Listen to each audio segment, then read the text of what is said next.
You have a completely normal month. No big splurges, no spontaneous trips, nothing dramatic, just groceries, a few meals out, maybe you replace something that broke. Normal stuff. And then you check your bank account and feel that familiar confusion, like the numbers genuinely don't add up. You didn't do anything wrong, and yet you have far less than you expected. Here's the thing. Most people don't figure out until years of this have gone by. A lot of what we're all casually spending money on simply isn't worth what it costs anymore. Prices on everyday things have quietly become absurd. And because everyone around us is going along with it, we just accept it as normal and keep paying. Today, we're going to walk through exactly where that money is disappearing and why it's one of the biggest things keeping ordinary people from ever actually getting ahead. Let's start with fast food, because this one deserves to be said out loud. Fast food was never gourmet, but the entire reason people ate it was because it was fast and cheap. That deal is completely dead. You're now looking at $12, $15, sometimes $20 for a meal at a drive-thru window. You're sitting in your car, eating out of a paper bag, and it's costing you the same as a sit-down meal at a casual restaurant would have cost a few years ago. The food hasn't gotten better. The experience hasn't improved. You're just paying dramatically more for the same thing you always got. And most people are doing it several times a week without really tracking what it adds up to. And if fast food has gotten expensive, actual restaurants have become something else entirely. Going out to dinner used to be a normal, regular activity. Nothing special about it. Now you sit down, order a couple of entrees, maybe an appetizer, a drink or two, and before you've even thought about dessert, you're staring at a bill somewhere north of $80 for two people. Add a tip, which you absolutely should, and you've just spent $100 on one meal at a place with nothing remarkable about it. Do that a few times a week, and you're looking at a genuinely massive monthly expense. That's entirely optional. The food you could make at home wouldn't be quite as convenient, sure, but it would cost a fraction of the price. Most people who are genuinely struggling to save or invest anything are eating out far more than they realize. Because it's $30 here and $20 there, and it never feels like a big number in the moment. But it becomes one fast. Then there are new cars, which might be the single clearest example of a purchase that's almost always a bad financial decision for people who aren't wealthy. The second you drive a new car off the lot, it loses somewhere around 20% of its value before you've even gotten home. Then it keeps losing value every year after that. Meanwhile, you're almost certainly financing it, which means you're paying interest on top of the purchase price, and the thing you're paying for is worth less with every passing month. It's the mathematical opposite of building wealth. People do it anyway because a new car feels like a reward, like proof that you're doing well, and there's a real status element to driving something current. But if you're a regular person with regular income trying to actually build something financially, a 3 or 4-year-old used car gets you to every single place you need to go for half the price or less. The depreciation that hurts new car buyers has already happened. Someone else absorbed that loss. You're just getting a reliable car at a fair price. The people who insist they deserve a new car are usually the same people wondering why they never have any money left over. Luxury clothing is another one. And to be clear, spending more on quality items that last year's is actually smart. A well-made pair of boots or a coat built to hold up through real winters can save you money over time. But that's not what most people are buying when they're spending big on clothing. They're buying logos. They're buying brand recognition. They're paying hundreds of dollars for a t-shirt that came out of the same type of factory as the $10 version, with the only real difference being a small symbol stitched somewhere visible. The markup is genuinely extraordinary, and the thing it actually buys you is the ability to signal to other people that you spent a lot on a t-shirt. Most people aren't nearly as impressed by that as the person wearing it imagines. Designer jeans, luxury sneakers, expensive handbags.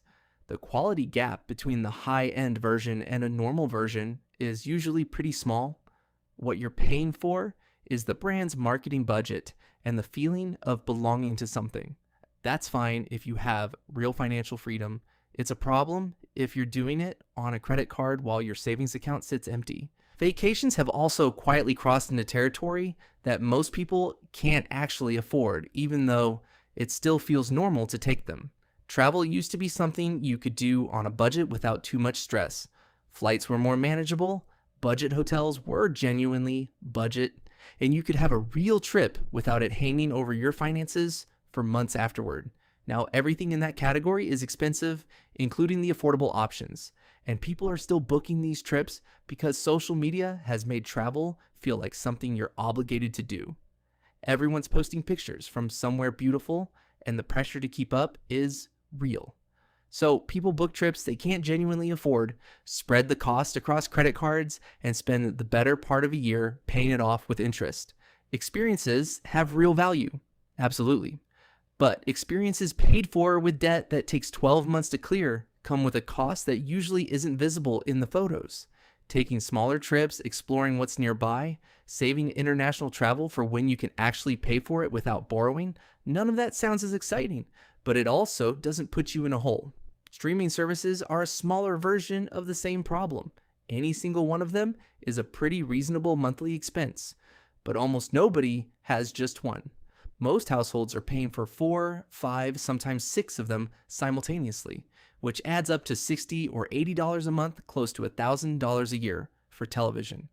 And when you actually pay attention to viewing habits, most people are really only using 1 or 2 of those services regularly and barely touching the rest. But they keep paying for all of them because canceling feels like a hassle, or because they might want to watch something on it eventually. Meanwhile, cable still somehow has subscribers. People paying $150 a month for hundreds of channels they cycle past on the way to the 1 or 2 they actually watch. The habit of just paying for it without questioning it is costing people real money every single year. The same thing happens with gym memberships. Someone signs up in January with the best of intentions, goes consistently for maybe 2 weeks, then life gets busy and the visits slow down and eventually stop. But the monthly charge keeps happening automatically, quietly, every single month. Most people don't cancel because canceling requires admitting the gym isn't happening, and that's uncomfortable. So they keep paying for something they're not using, sometimes for years, adding up to hundreds of dollars completely wasted. Electronics upgrades might be the most universal version of this problem because almost everyone does it to some degree. A new phone comes out and people who already have a phone that works perfectly well line up to buy it. The camera is slightly better, the processor is a little faster, there's some new feature that sounds meaningful in the marketing but turns out to matter very little in daily life. And people spend $1,000 or more to get it, sometimes every single year. Think about what that money would look like invested consistently over a decade instead of handed to a phone company for incremental improvements to a device you were already using without complaints. The same pattern shows up with laptops, tablets, gaming systems, all of it. Tech companies have become extraordinarily good at creating the feeling that last year's model is already out of date, even when it does everything you actually need. Keeping a phone for 4 or 5 years instead of upgrading constantly isn't falling behind. It's just not letting a very effective marketing machine make decisions with your money. Household products and kitchen equipment follow a similar pattern. Generic cleaning products work. The chemical compounds that cut through grease and disinfect surfaces don't require a brand name to function. A basic spatula from any discount store flips eggs just as well as one from a specialty kitchen shop that costs 10 times as much. Nobody outside of a professional kitchen genuinely needs a $400 blender, but there's a whole culture built around the perfectly outfitted kitchen, the right tools for every possible cooking scenario, and people buy into it by purchasing specialized gadgets they use a handful of times before they take up permanent residence in a cabinet. Bread makers, pasta attachments, mandolins, air fryers that replace the previous air fryer because the new one has a slightly larger basket. All of it costs money and most of it gets used far less than the purchase felt justified. Furniture financing might be the clearest sign that something has gone sideways in how people think about spending. People are literally taking out payment plans on couches, going into debt with interest to buy something that will be scuffed and worn in 5 years anyway. because they want the one from the expensive store instead of the perfectly good option available somewhere less aspirational.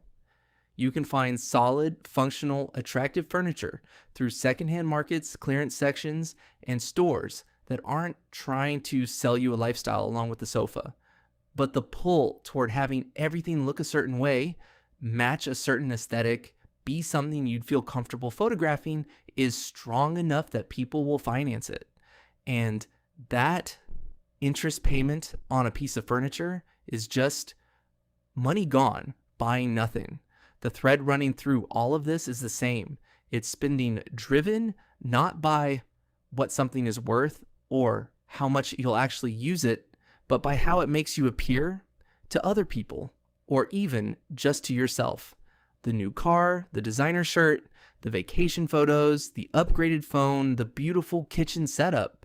These things signal something, and that signal has a price that most people are paying without really deciding to. The people who figure out how to separate what they genuinely value from what they've been marketed into valuing are the ones who suddenly find they have money to actually do things with, not because they make more, but because they stopped quietly bleeding it out on stuff that was never really giving them what they were paying for.